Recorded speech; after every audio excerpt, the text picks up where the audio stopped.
Shalom, Rav Yair. Shalom, everyone. I'm joining you as well. Fantastic to be here, seeing you all. I was just interested in the subject, so I'm popping in unexpectedly. What Rav Moshe David really says that he's not sure what I'm going to say, so he needs to double check that he also agree with my line. I say it with a smile, but I actually mean it. There's when we come to the question of how do we eat kosher, in many ways that's the topic of this shiur today. Where the topic was in general is kosher lists, and I'm supposed to cover milk too, but I'm not sure how much we'll come to it. Or when we talk about kosher lists and kosher symbols and all of these things, we actually talk about how do we eat kosher today in the modern world, in a place where all the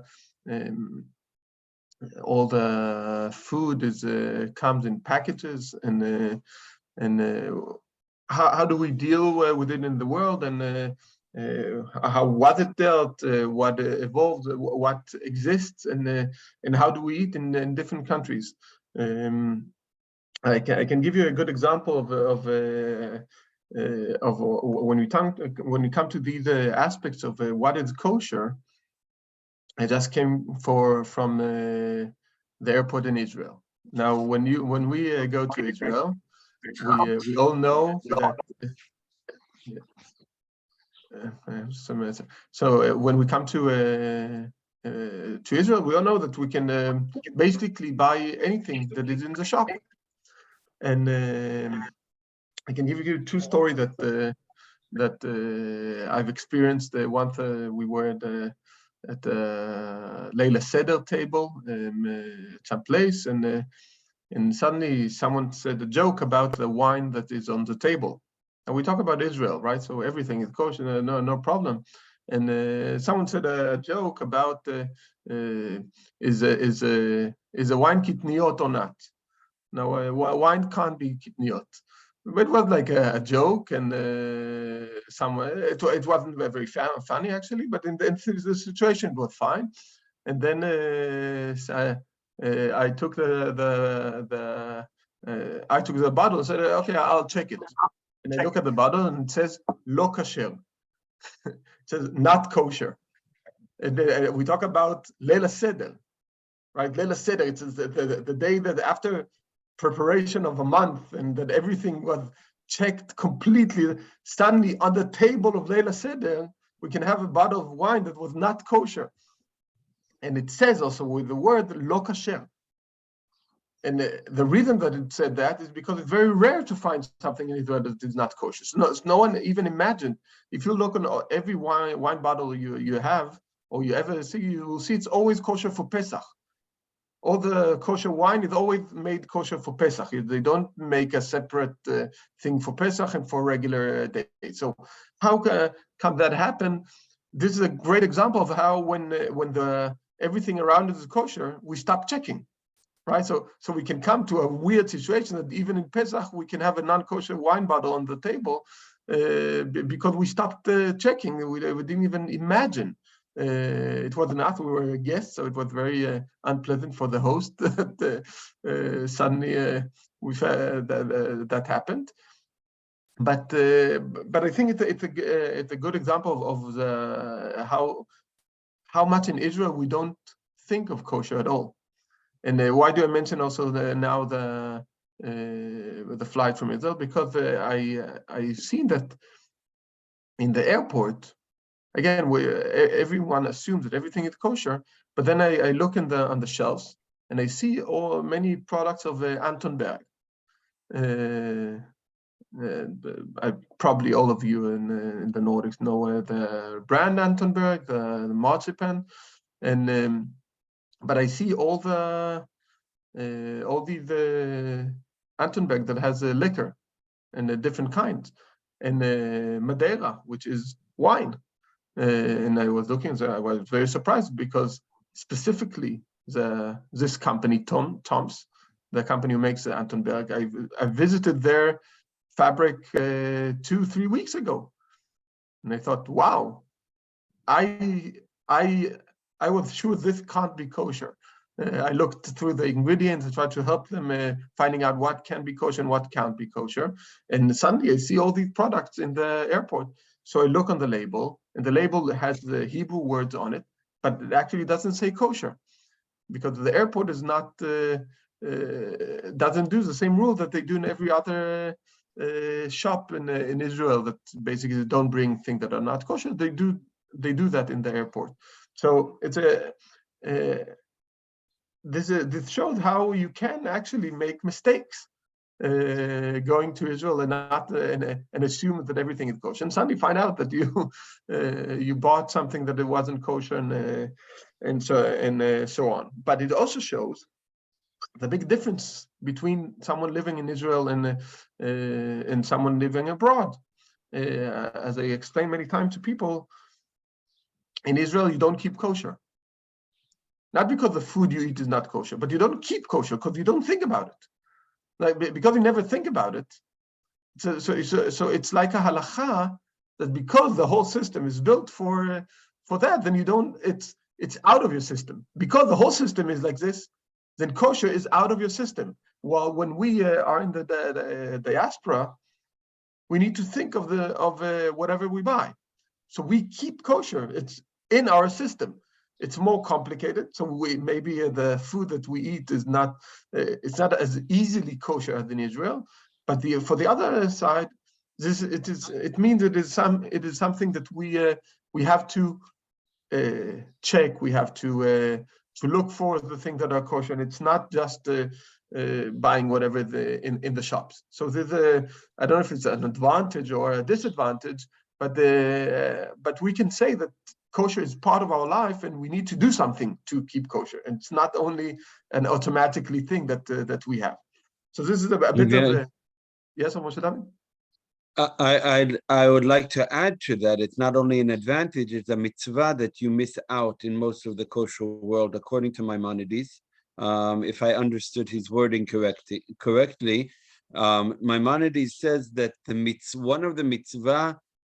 one of the mitzvot d'oraita from the Torah is to check the simanim, is to check the symbols, and to check the animals themselves. In other words, part of the mitzvah of keeping kosher is the checking itself. And when we get a ready-made steak, that is ready as it is, which we can have a longer discussion about in terms of our detachment from animals and our detachment from the whole idea of kosher is connecting us to an awareness of nature, of the products themselves. So the modern world is taking us very far away from that, because some people here might get disgusted if they actually saw a chicken on the shelf or a whole chicken, but will only buy parts of chicken. I don't know if there's anyone here like that, or buy ready-made schnitzel. So in that sense, it's part of the process of keeping kosher is to do the checking, to be aware, is the awareness. And I think a lot of that is lacking.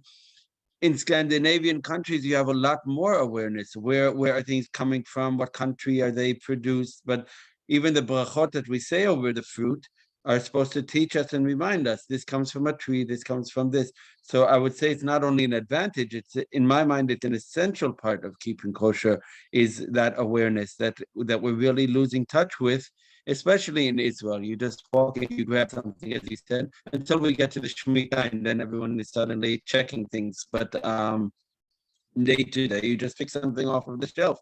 So I think it's more than an advantage. I think it's an essential part of Kashrut. Yeah, so I agree completely, and it's yes, it's a good example of. I don't know if we will do it much better regarding going to the source, where we can actually go also talk about that. But I want to come to what do we do, and what is kosher? How do we know that a product is kosher? So how do we know that the product is kosher? Yeah, I assume many of you keep kosher. I hope so. And By checking the symbols, right? wait, so the first option is, of course, checking the symbols. Yes, so Rebecca, you want to add something that is? There's also a kosher list usually in the community. And then there are some general guidelines, like for instance, regarding fruit and vegetables. In some communities also regarding dairy products like yogurt and so on, as long as it doesn't contain anything that you would expect to be not kosher, for instance. Yes, great. Yes. Gisa, you have something else to add? Yeah, just it was very nice what Rebecca said, because that's the point. Here in Finland, there is a company called Valio, and I heard once that it was not Rabbi Shmuel, it was the previous rabbi. He approved some products from Valio, but Valio does not have any symbol. It's not, there is nothing marking there that is kosher. It was just approved by, and Yes. I basically don't know how to deal with that, because, okay, a rabbi approved it, okay, but still it doesn't have, do you understand what I mean? For me, Yes, it's a great. bit tricky. Yes, great. So this is exactly what we want to talk about today. It's all the ways that we can eat something and say that it's kosher. And you covered basically all these aspects. The first is, we can say the easy one, maybe the one that in the spirit of Moshe David and Rambam, it's less, it's checking for a kosher symbol. If you have a kosher symbol, you say, okay, I don't need to check it, someone else checked it for me already. So we have a kosher symbol. That's the first aspect. Another possibility is, as Rebecca mentioned, you have the kosher lists. The kosher lists that many of the communities produce. Not all communities produce this kosher list. We produced a new one in Copenhagen just 3 weeks ago. We published one. The kosher lists are basically most of the products on the list, maybe like you said, these are products that don't have a kosher symbol, but are kosher to eat. And the last option that you said is you can check. The rabbis basically don't have to control all the. We can't check all the all the food that exists in around. So in theory, you can just check yourself. If you decide to look for a product, call the company, find out what is their, how do they make. So in theory, every one of you can check what is kosher. Although I would say, do you also hear double? Yes, we hear somebody has the sound on. Yes. So, but of course, the problem is that not every one of you know what to look for. So maybe it won't be the best idea to check the food yourself. And I'll give a few examples. Regarding that, I have to say that there was a big discussion in Denmark. When my grandfather was a chief rabbi, he refused to make a kosher list. He said that if you make kosher list, it is as if you say the other things are not kosher. And he said, but I can't go and say this is not kosher. People should check themselves. And in that sense, and now this has also a very big downside, because it's very easy not to know what you're supposed to check for. And then I remember that child, as a child, my joke, our joke in the family about Denmark was, if there's no gelatin in the food, then it's kosher. So you look on the ingredients, if the gelatin that is not written, then it's kosher. And why specifically that funny? Because the gelatin is actually under the debate. There are some today, not so much anymore, but there were in the past rabbis who said gelatin is kosher. Even the chief rabbinate in Israel said gelatin is kosher. Gelatin from pigs and from non-kosher animals. I won't go into the details why it is like that, but there were opinions that said that it was kosher. So the only thing, yes, Moshe David, don't do it today. We don't accept it as kosher. I'm just underlining. But I'm just saying that there were some, and in Israel, the chief rabbinate in many years approved that. So this is something that shows that you can have many different opinions about what is kosher and what is not, but also that it was funny that was the only thing they were checking for, while there are other things that are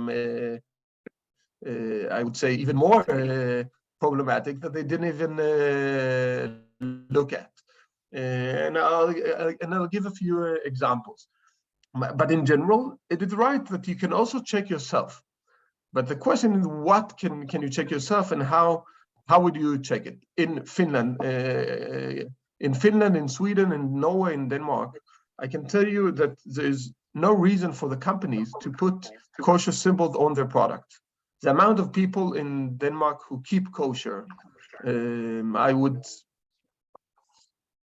guess that my estimate is it's not much more than 100 people. Right, in the same, let's say the same in Finland and Norway. In Sweden, let's say the double, so 200 people, 300 people. There's no company that would do all the effort. And also, when you add a symbol to your product, you're bound to it, because it means that if you suddenly can't use it anymore, then you have to remove it from your product. So it's something that no one will do when it's a small amount. So in that sense, yes, David? Yeah, just one comment I want to say before, and one on this. Just on this latest comment, it's even sometimes the opposite. You can have a product that has a kosher symbol on its production line, which is the exact same product, and then when they label it in Sweden or Denmark, then that kosher symbol is removed, not because it's no longer kosher, because the translation is no longer including that, and they're not going to pay for that, whatever they need to pay. So you have a product which is kosher, which has a rabbi on the production line in Belgium or some other country, and it comes over to Sweden, and that exact same product is now missing that kosher symbol that was originally there. But what I wanted to mention before is that there's a question about our basic assumption, like you were saying, call up the company. Is a company something that we can trust? Is a basic question that we ask ourselves in Kashrut. And we have a very unique situation in Scandinavia, or maybe we can say in the EU, in which is a very high level of trustability and accountability of companies towards their products. I can tell you from experience that I, having been in Thailand, for example, and in India, you cannot trust anything. You have a green symbol in India. I've checked it myself. I'll give you one example. I walked into a vegetarian restaurant in India just to check it out, because a lot of Israelis were eating there and telling me it's kosher, it's not a problem, it's vegetarian, etc. We won't go into that. But I walked in and I said to them, is it 100% vegetarian? He said, yes, of course, my sir. So I said to him, are you, I have to know 100%. So he says, yes. So he says, well, if I give you 200 rupee, can you make me chicken soup? He says, of course, right? So in other words, the trustability that you have, or accountability, is even more, is something that we use within the kosher system of allowing ourselves to even approach the fact. And this is due to the fact that we're living in a different world. In the old Jewish world, back in the in the biblical times, you didn't have these questions. You didn't have manufacturers. You didn't have industrialization. And Jews were preparing food for themselves. And the question was more a question of intermarriage with others as whether I can eat. It wasn't a question of kosher or not kosher. Whereas here you have and I think the world today, I think, Rav Yair, you'll agree, it's much more difficult and complex than your grandfather's world in terms of additives, in terms of coloring, production lines, etc.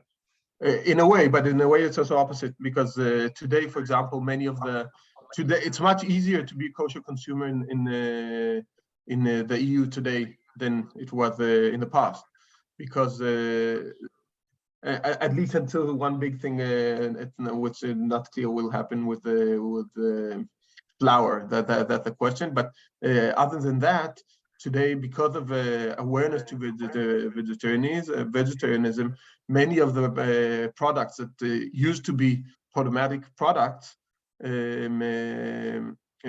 are the companies decide to use the one that is vegetarian, while in the past they could choose meat or vegetarian, and they today and all of them take the vegetarian. You can give many examples for that, but it is an issue. Yeah, Silke, you have a question? Is there any kosher stamp that has like the same, in Denmark and in other places, there's organic, so that the animals have been treated a little bit nicely, and they have probably been roaming and using their bodies before they were. Is there any kosher stamp that is kind of organic and animal friendly and also kosher? I don't know of, probably there is. my guess is, because you will probably find anything today. Usually when you come to, I want to give an example here. I will share a picture from, it's not going to answer your question, but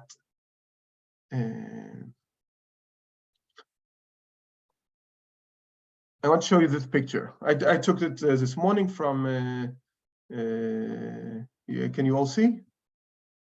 Yes, I took this this morning from my Mitzanavim, my grape juice that we use for kiddush, and you can see here quite a few symbols, right? It says here, it's Bashgachat Badatz Chatam Sofer, that's one. And then Badatz Mehadrin Rubin, that's two.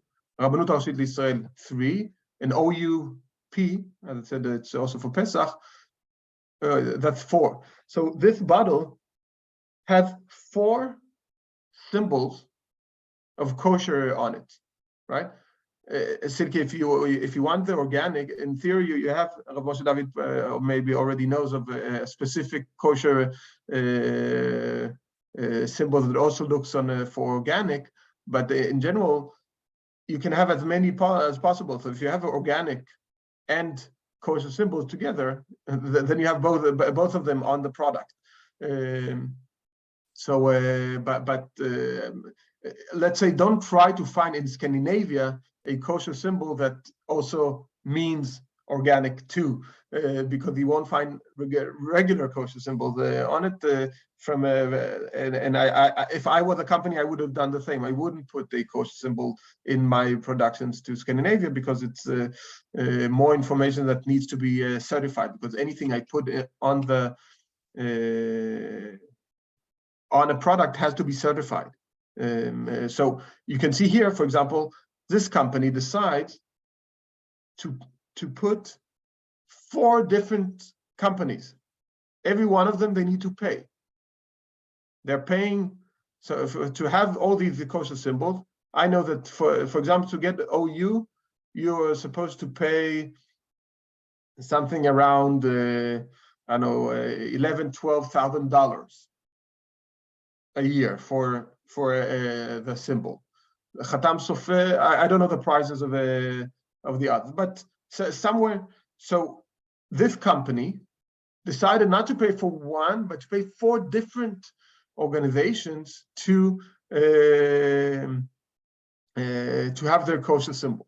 Now, why did they do that? And that is very important understanding when we come to what is kosher and what is not kosher. We have so many different kosher organizations. I put here, you can see an example, something that I found just this morning of different kosher symbols. You can see here, some of them you can immediately see. For example, this one from South America, or the one from Australia, OU, that probably most of you know, the Orthodox Union, Circle K, Star K. We have here KLBD. It's Kosher London Beidin. Many different from different places. You can see, and if it's not enough, we have many more. And they're fake, and lately there are more and more fake ones coming out. Of course, as well, of course. Because we see it even in Sweden more and more that just say or have a similar, because who's going to check that? No accountability to adding it, and so it actually, we're seeing more and more of those. Yeah, in principle, you're also allowed to add. If I say, like, no one in the world, then you do need to understand, no one in the world has a monopoly except in Israel. Except in Israel, the word kosher has a monopoly of the rabbinate. Only the rabbinate is allowed to declare something kosher in Israel. But anywhere else in the world, whoever wants to, if now one of you has a good economic mind and say, wow, this kosher, this is a great thing, I can go into this market. You can, Cecilia, you can open a kosher C, that will be Kosher Cecilia, and you will call Fabric and say, listen, I'm much cheaper than anyone else in the world. I will give you my Kosher C, and you only need to pay 1,000 Swedish crowns, and you will be able to use my Kosher. It doesn't mean you'll check it. It doesn't mean it's that. But some people will see, if you make a beautiful symbol that will look as something kosher, people will buy it because it has a that's also one of the. I think you might either be in that house there or in the light. This is one of the challenges that you have regarding knowing what is kosher and what is not. So first of all, when you have, this is something I found on a website that tried to say, we checked these so you can use them. For example, my kosher certificate is not here, not because they don't approve me. It's because there are more than 1,000 kosher organizations in the world. You can't expect them to check every.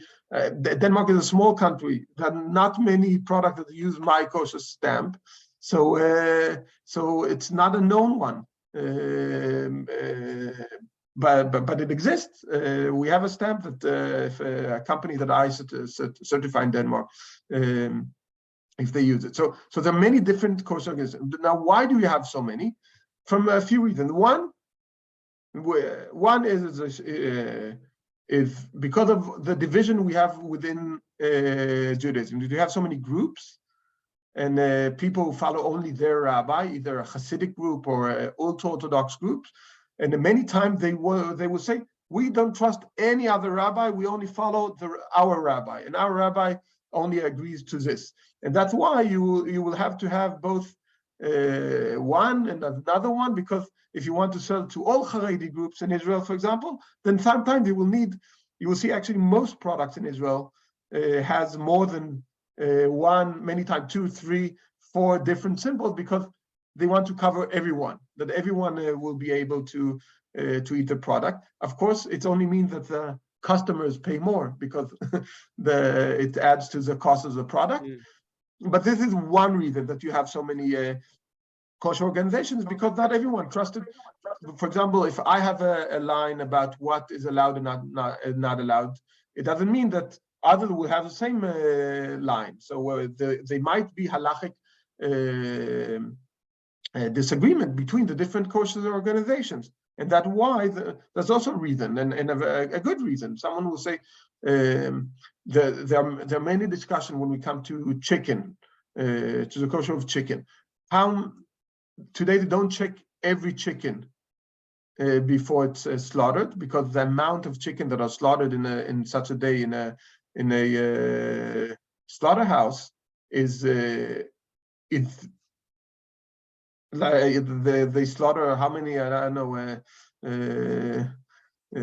to 20 in a minute. Like the slaughter, it's a big it's a line of lots, so they don't check every one of them. They do a testing. They do like one in every, and the question between the different kosher organizations, they will check every second chicken, one will check every one of 4 chickens, and one will check one every 20 chickens.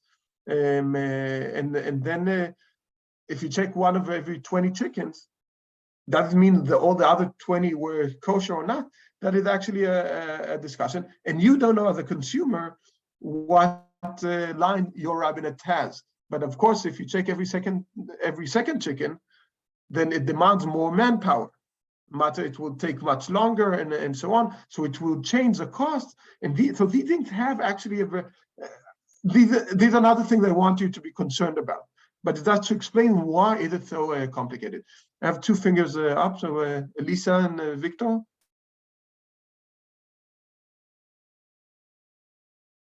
You had a question? Elisa?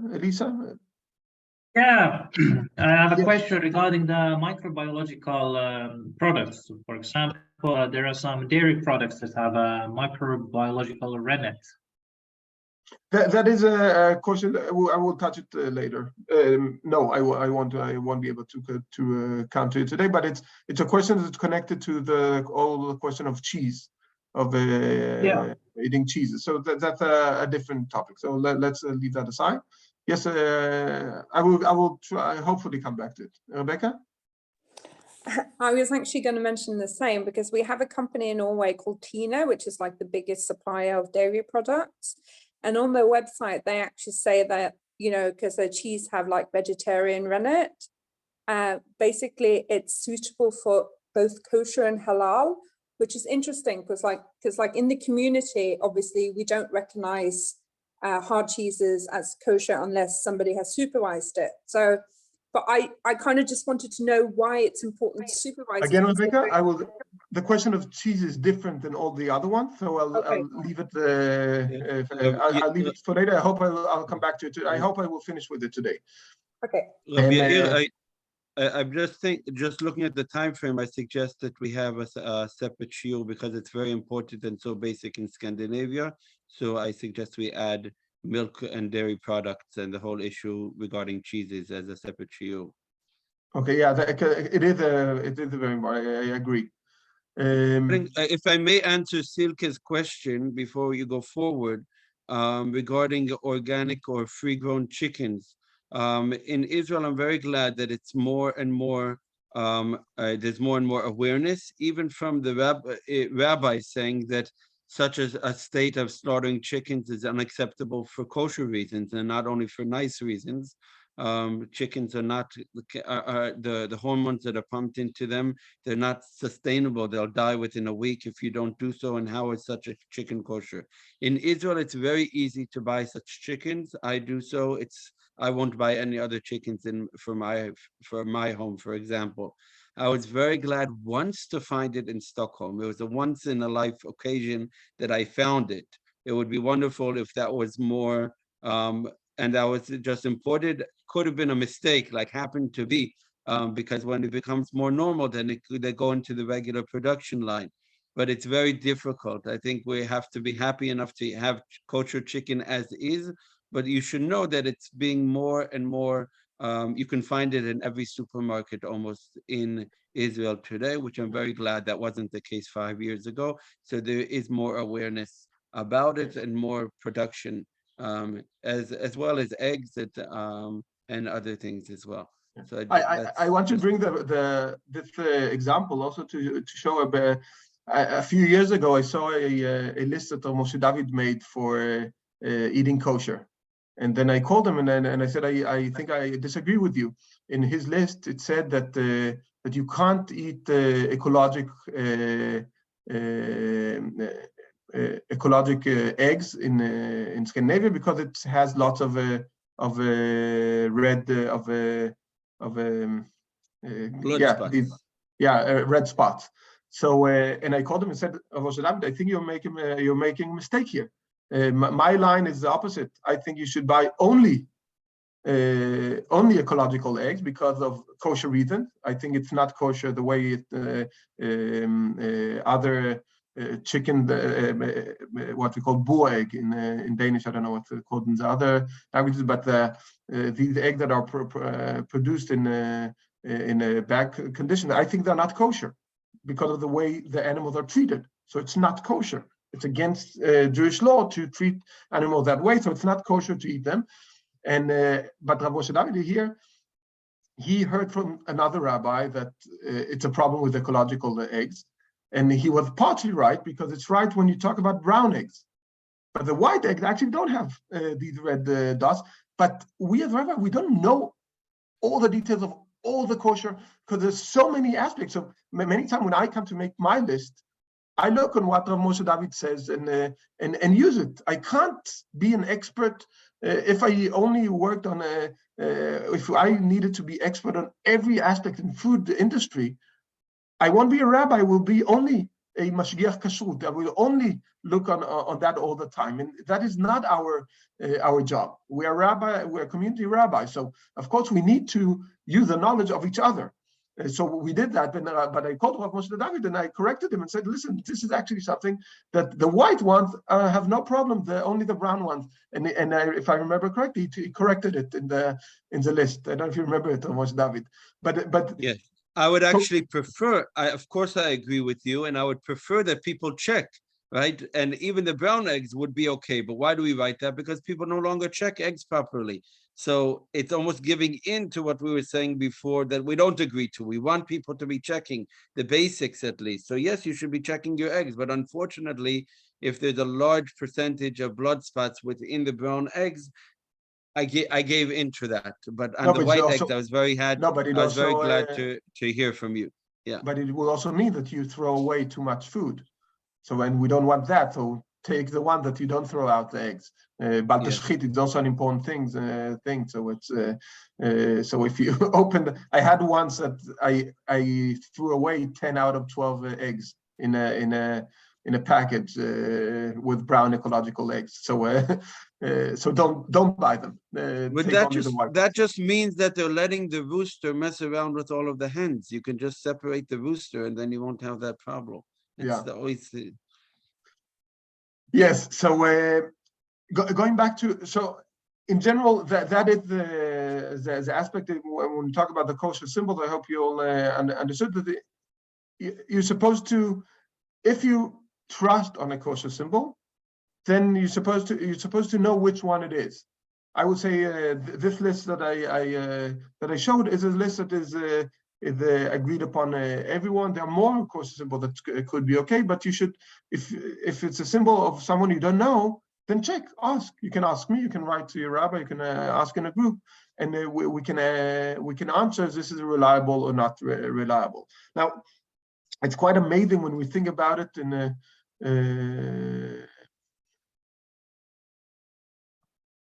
I don't understand the. No, never mind. Someone had to leave because they're having an open synagogue okay. in Oslo. I just wished them best of luck. Yeah, so when we come to eating, what do we have in our kosher lists? And this is also to answer what Gisa asked earlier about things that were on a list but doesn't have a kosher symbol. As we said, things shouldn't have a kosher symbol when you come to Denmark, but people ate before we had kosher symbols. Kosher symbol is a new thing. It's not something you had forever. And what we do is that we check our products. Now, in that sense, there will be, again, different lines in the different communities, but we try to have, at least in Scandinavia, some common ground to our lists of what is allowed and not allowed. There are things that are unclear that you could argue should they come in or not. And usually in the kosher list, you will have an explanation of what came in as a list and how either how was it produced, or what are things that we agree to or not agree to. So both in the, I can take the Norwegian list and in the Danish list that I was involved with, we follow the basic same basic line with regarding milk and milk products, regarding different e-numbers, which one they need to check. I can show you again why it's complicated, because for example, in the past, the kosher list in Denmark that exists when I came showed this here, and it said like what should you check. In general rule, a product containing one or more of following ingredients is not kosher, and this was the list. Different fats, animal fats, fish oil, gelatin, and so on. And these following 5 e-numbers. These are the ones that they should have checked for. Now, when we look on the in the list that I used when we checked ingredients, now I'll show another document.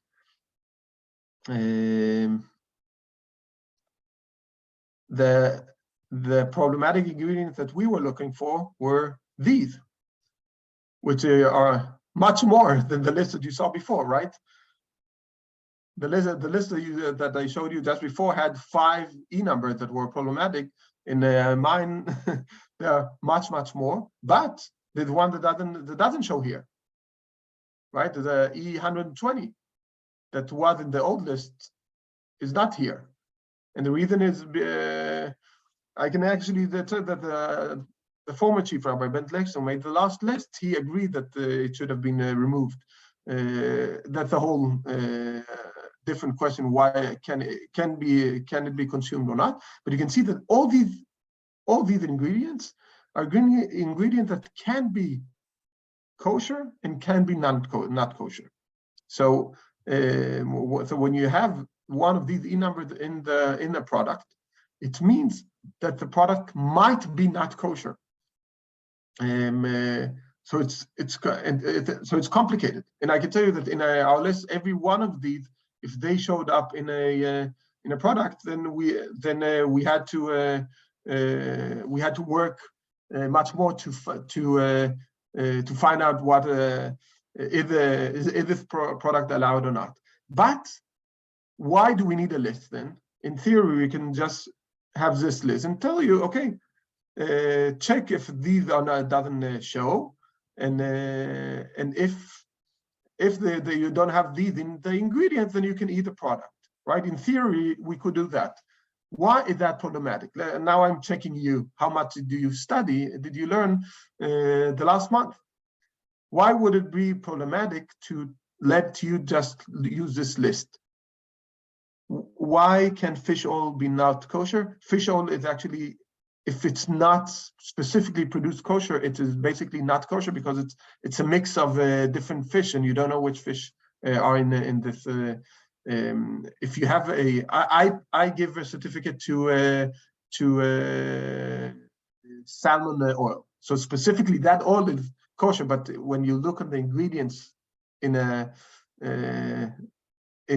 a product that you don't know, you have no clue where the fish oil comes from. Yes. So can you answer me? We'll take a product here. Why will it be? Why can't you just use a list of problematic ingredients and tell if the food is kosher or not? Can you answer? You're already supposed to answer with all what you studied the last month.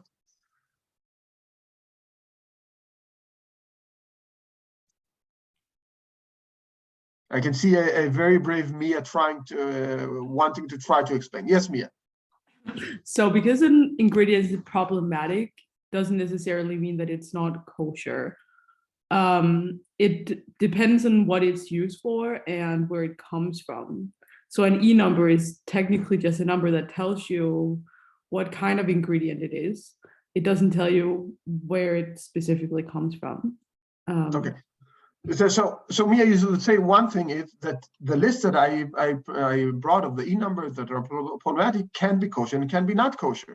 We need to check them. So if I'll just send that list to you, there are many products that you might be able to eat that you won't because of the E number. But I can tell you that E471 that is on the list because it can be kosher, can be not kosher, exists in basically every bread that is not produced in a bakery. Like every bread that you find in the supermarkets has E471. Most of them are kosher, but you don't know in advance. You have to check. You have to check if it's the one kind or not. So if you just use that, you would never eat bread from that company. That's the one aspect. What another?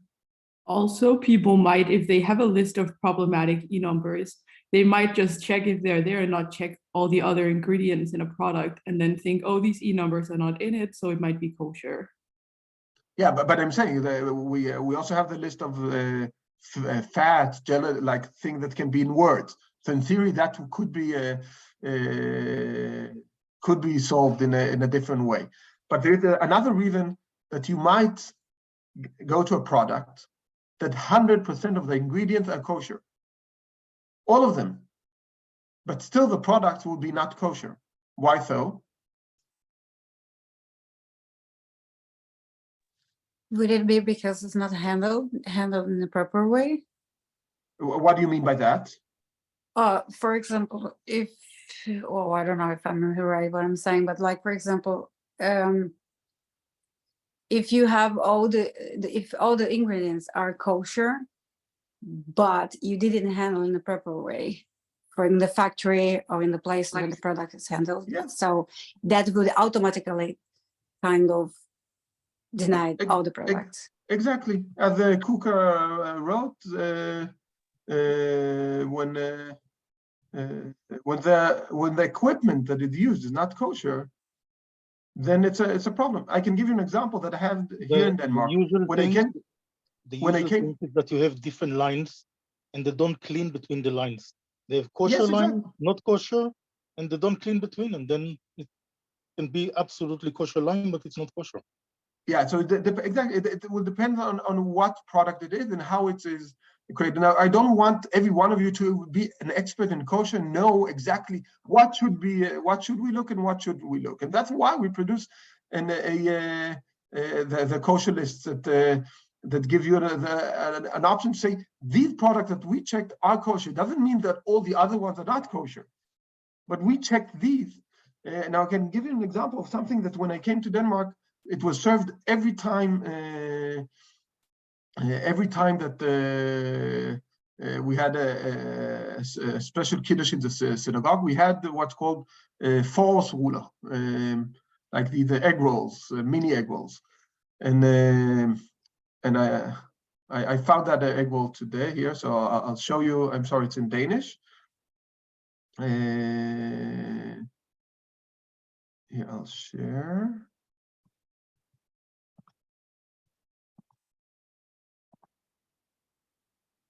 Here, so this one I come from Dalun. It says, look, tasty vegetables, right? It's already very positive. They have the list here of all the ingredients, so I can know for sure that all the ingredients in theory are kosher because it's vegetarians. There actually was one that is problematic, but this one, it's not the one that they use. Another one that they had even less ingredients, looked very good.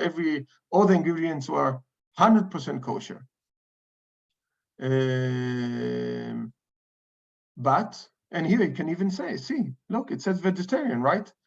It says vegetarian on the round stamp. So we will all think, oh, great, this is vegetarian, I can eat it. but I contacted the company, and they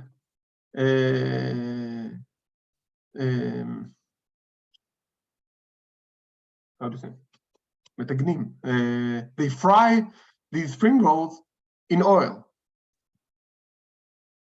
And they told me that I asked them about the whole line.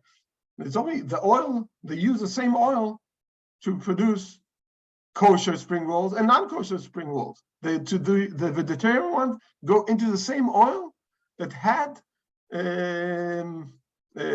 thing that had ham in and others. So it's really not only a distant thing, the same oil that was used for ham spring roll has this vegetarian. So if I sent you with the ingredients, you'll say, oh, wow, yes, all the ingredients are kosher. But the way it's produced is not. There are other products that it doesn't matter.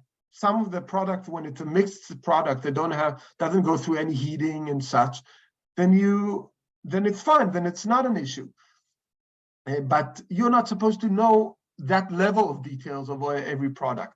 And that's the reason that we produce these the kosher list, because you can actually make mistakes and eat something that is completely not kosher if you follow only the ingredients list.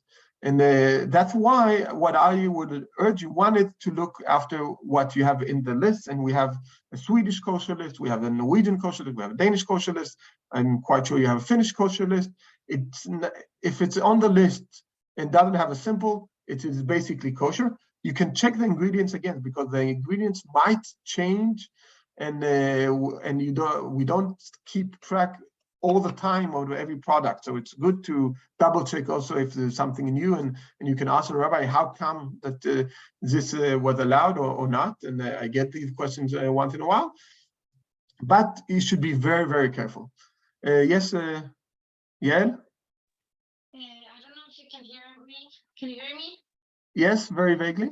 Okay, so I used to work in a restaurant and in the hotel business for some years, and I've seen like pommes frites and fries, or what you call them. They used to fry them in the same oil as they used to fry pig skin or chicken, or like things. And it's just like a normal thing for restaurants to do, because they save a lot of money on just having one oil to fry everything on. But my Muslim colleagues in the housekeeping, they didn't know that the fries they were eating were just they with the pig skin. So it's like it can be problematic as well in the like restaurants and so on, if you just choose a vegetarian dishes in a meat place. But yeah, that's just a comment. Yeah, you're right. You're right. I'm sorry to say it as frankly it is. Eating vegetarian in a restaurant that serves meat is never kosher, unless you eat only some vegetables that are not. But even eating a salad in such a restaurant will be problematic. I'm sorry to say it so clear. Vegetarian are also problematic. In vegans, there are discussions today what to do. I can say that I check a few vegan restaurants. I check them in Copenhagen, but it might even be an issue. But when we come to the product we talked about today, that can't happen in a factory. And that is also important to say. When we talk about things that are sold in the supermarkets, in a factory, there's no mixture of everything. It depends on every factory and every product, and they are very clear about the rules and the level of that they keep is very, very, very high. So it is much more trustworthy. Someone who works in a factory can't just add something to the line. There's no such thing. Never happens. There's so many measurements to check it. And I would say even if there is a slight chance of one in 1,000 or 1 in a million that someone might add something that is not in the, it is not something that you need to consider. Even if there is a slight chance, because here comes the other rule that we talked about the bitul, right? If the majority is fine, the big majority, you don't need to be worried from a slight chance that is less than 1 to 1,000 that something has changed. Then it's batel berov. It's the majority is fine. So the risk that someone will sabotage and put something that they're not allowed to into, that is not something that you need to be concerned of in when you consume. So that is also an aspect. The time is done. There's much more to say about it. I was supposed today both to frighten you, but also to calm you at the same time, to warn you about the problematic things, aspects that we have when eating, when assuming something kosher. I can give examples of a certificate that I got, that I could see that they were a fraud when I gave a certificate to a company and they need to bring all their certificate. They had to the different ingredients. So there was one from India, as Moshe David mentioned, and they just sent a certificate saying it's kosher. But as soon as they saw the picture, I could see that the one who produced it has no idea what kosher is. But they asked him to bring a certificate saying kosher. So he produced a certificate and said it's kosher. But it was a joke. So these things can be problematic. So you need to either rely on serious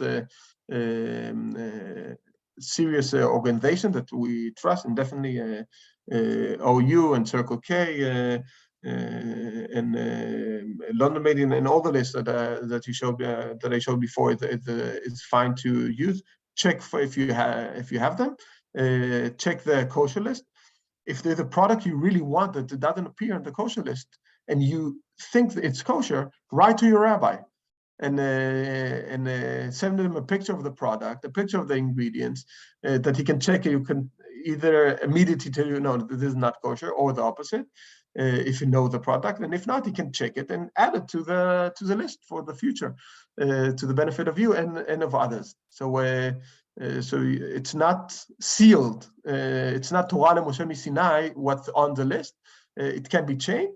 I would say, start with what's there. And if you really need something else, then you can be in dialogue with your rabbi to find out is there a solution. Yes, so Moshe David? Yeah, just wanting to add to the complications that what we used to be able to trust in Scandinavia, now with the globalization and the different commerce, suddenly we have products coming in, fish products, for example, from China, and we don't have the same control that we had before. So one can say, wait, 5 years ago, this was okay. I know that this product, this fillet of the torsk was okay, for example. But it's our job as rabbis to constantly be on alert and to see what is changing in them, so that suddenly if something is coming from China, maybe it's not as, you can't trust it the same as you can trust something else. So but on the good side, we rabbis, we all have a very strong network of rabbis throughout Europe and throughout the world. So we update one another. And many times, if you are traveling, if you're going away for the summer now to some country, first of all, prepare yourself in advance.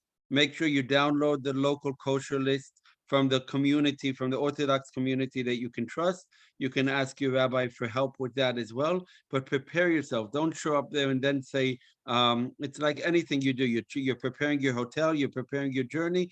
An essential part of that is preparing what is possible, and if it's your first time, since maybe you're really strictly keeping kosher, then you might need some extra help from your friends, from your rabbi in doing so. And also this network, many times I get these questions and I can just give them the local number of a rabbi that they can be in contact with, and they're very glad to help. So don't be shy about it. It's part of we wish there were more and more people asking us these type of kosher questions and keeping kosher properly. Yes. And Kuka, coffee is always kosher. So you can drink coffee in different shops. Exactly, almost David L'chaim.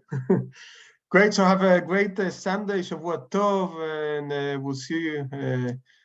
Also from non-kosher shops, yes, like cafes. You're allowed to drink coffee from espresso house, from these places. They don't mix the coffee with the ham. Don't.